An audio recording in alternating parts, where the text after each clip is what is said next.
ఉన్నాడు అలా అండి. ఇక నేనైతే ఇలా సొరకాయ చట్నీ చేస్తాను. సొరకాయ చట్నీ ఎప్పుడైనా చేసిందా మీరు?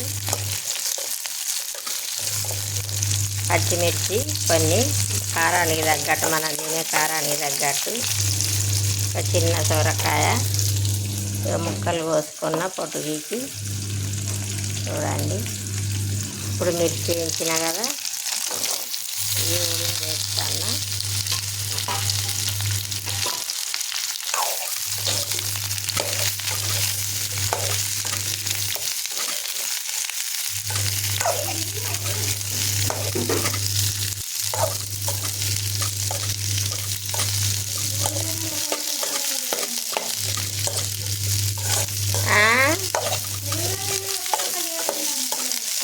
పండుగలకు తెలుగులకు పోయినరు కదా, అత్తరిగా ఊళ్ళలో పోయిన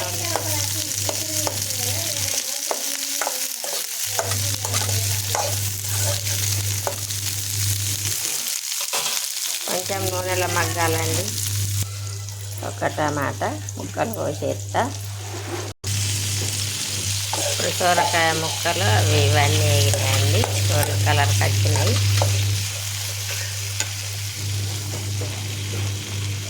ఎల్లిపాయలు, కొంచెం జీలకర్ర, సరిపడా ఉప్పు, ఒక గుప్పెడన్ని పల్లీలు అన్నీ ఇప్పుడు మిక్సీ గిన్నెలు వేసుకున్న చట్నీ పడతా. ఇప్పుడు కొంచెం కొత్తిమీర.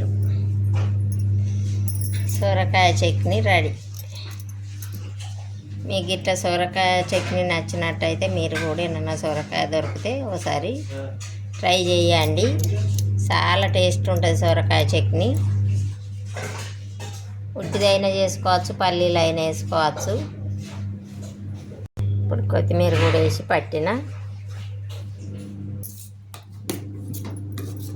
నైటు నిన్న రాత్రి 9 వరకు 9:30కు పట్టినా కదండి. వేడి నీళ్ళు పోసి ఇడ్లీ పిండి కలిపి పెట్టినా కదా, ఇక చూడండి ఎట్లా ఉబ్బిందో. ఇదే చలికి చల్లీళ్ళు కలిపి పెడితే అస్సలు ఉబ్బది పిండి, అందుకనే వేడి నీళ్ళు కలిపి పెట్టిన. చూడండి, వేడి నీళ్ళు కలిపి పెడితే మంచిగా ఉబ్బింది. ఇడ్లీ సొరకాయ చట్నీ. ఓకేనా? నచ్చినట్లయితే సొరకాయ చట్నీ మీరు కూడా చేసి చూడండి.